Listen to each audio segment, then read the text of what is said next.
Apakah kamu pernah merasa terjatuh, terpuruk, atau bahkan kalah dalam pertempuran hidup? Apakah kamu bertanya-tanya, bagaimana cara bangkit lagi? Hari ini, kita akan membahas tentang kekuatan untuk bangkit, tekad untuk terus maju, dan bagaimana iman kita dalam Kristus dapat menjadi sumber kekuatan yang tak terbatas. Mari kita mulai. 1. Kejatuhan dan kebangkitan. Apakah kamu tahu apa yang membedakan pejuang sejati dari mereka yang hanya terduduk meratapi nasib? Itu adalah keinginan untuk bangkit lagi dan lagi. Bahkan ketika segala sesuatu tampak berlawanan dengan kamu dalam kehidupan rohani, kita pun sering dihadapkan pada ujian dan kegagalan. Namun, firman Tuhan mengingatkan kita dalam Mika 7 ayat 8, "Jangan bersukacita atas aku, hai musuhku. Sekalipun aku jatuh, aku akan bangun kembali." Ya, kegagalan bukanlah akhir. Justru di saat kita terjatuh, kita belajar untuk bergantung sepenuhnya kepada Tuhan. Ingatlah, Roma 8 ayat 37 berkata, "Tetapi dalam semuanya itu, kita lebih daripada orang-orang yang menang oleh Dia yang telah mengasihi kita."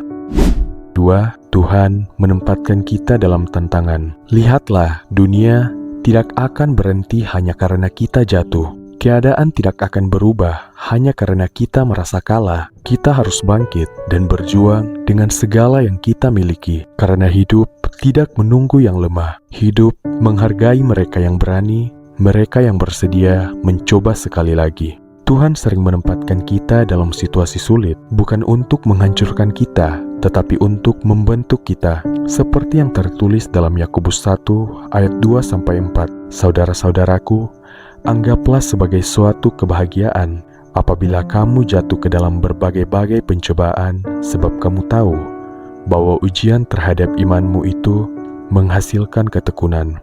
Tantangan adalah alat Tuhan untuk menciptakan kehebatan dalam diri kita. Juara rohani tidak lahir dari kenyamanan, tetapi dari pergumulan dan ketekunan.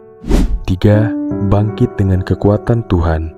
Beberapa dari kita mungkin pernah dihantam oleh kehidupan, merasa terluka, dan mulai menangis.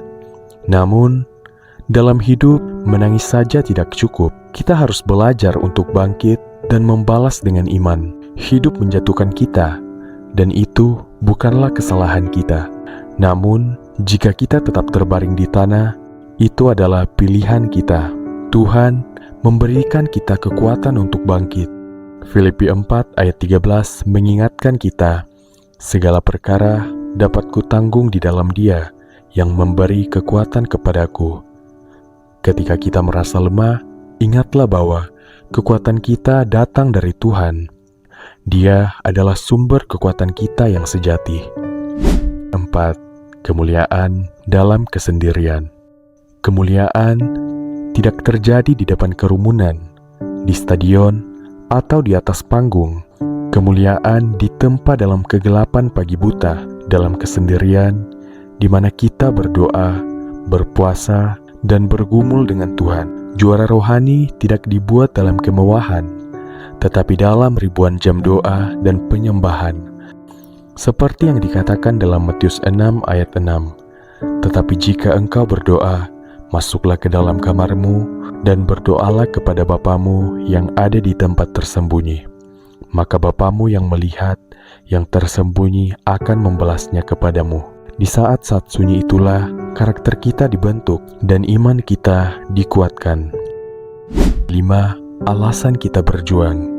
Mengapa kita harus bangkit? Apa alasan kita untuk terus berjuang? Sebagai orang percaya, alasan kita adalah Kristus. Dia adalah motivasi kita, api dalam diri kita yang akan membuat kita bangkit ketika kita tidak merasa ingin melakukannya. Ibrani 12 ayat 2 mengingatkan kita, "Marilah kita melakukannya dengan mata yang tertuju kepada Yesus, yang memimpin kita dalam iman dan yang membawa iman kita itu kepada kesempurnaan." Ketika kita lelah, ketika kita ingin menyerah, ingatlah bahwa kita berjuang bukan untuk diri kita, tetapi untuk kemuliaan Tuhan. Kolose 3 ayat 23 berkata, "Apapun juga yang kamu perbuat, perbuatlah dengan segenap hatimu seperti untuk Tuhan dan bukan untuk manusia." 6. Kegagalan bukanlah akhir. Apakah kamu ingat terakhir kali kamu gagal? Apakah kamu ingat bagaimana perasaan kamu saat itu? Biar saya katakan sesuatu. Kekalahan itu tidak mendefinisikan kamu. Yang benar-benar penting adalah apa yang kamu lakukan selanjutnya. Apakah kamu menyerah dan tetap terduduk, atau kamu bangkit dan mencoba lagi? Firman Tuhan dalam Amsal 24 ayat 16 berkata, "Sebab 7 kali orang benar jatuh, namun ia bangun kembali." Tidak peduli berapa kali kamu gagal, berapa kali kamu jatuh, yang penting adalah kamu bangkit sekali lagi dan mencoba lagi. Mengapa? Karena transformasi sejati ada dalam pengulangan dan ketekunan. 7. Hidup adalah perjuangan. Hidup bukan tentang menunggu segala sesuatu berjalan sempurna. Hidup adalah tentang menghadapi kesulitan dengan tekad yang tak tergoyahkan. Hidup adalah tentang bangkit ketika semua orang menyerah, melangkah maju ketika segala sesuatu tampak mustahil, dan menemukan kekuatan dalam kegelapan yang paling dalam. Ya, kita akan jatuh, kita akan tersandung, kita akan menghadapi tantangan yang membuat kita mempertanyakan kemampuan kita untuk terus berjalan. Tapi, tebak apa? Kita lebih kuat dari yang kita pikirkan.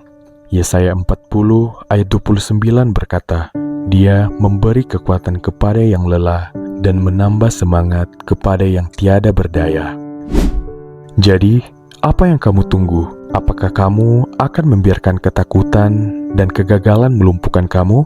Apakah kamu akan membiarkan keraguan menghalangi kamu mencapai potensi penuh kamu? Tidak, bangkitlah, bersihkan diri, dan melangkah maju dengan tekad yang lebih besar dari sebelumnya. Ingatlah, kesuksesan bukan tentang bakat, keberuntungan, atau keadaan yang menguntungkan. Kesuksesan adalah tentang seberapa besar kita bersedia berjuang, seberapa besar kita bersedia berkorban, dan seberapa besar kita bersedia bergantung pada Tuhan. Bukan tentang berapa kali kamu jatuh, tapi tentang berapa kali kamu bangkit. Jadi, bangkitlah pejuang. Pertempuran belum berakhir. Tuhan beserta kita. Ulangan 31 ayat 6 berkata, "Kuatkan dan teguhkanlah hatimu. Janganlah takut dan jangan gemetar karena mereka. Sebab Tuhan Allahmu, Dialah yang berjalan menyertai engkau. Ia tidak akan membiarkan engkau dan tidak akan meninggalkan engkau." Receive, answer, Christ. Amen.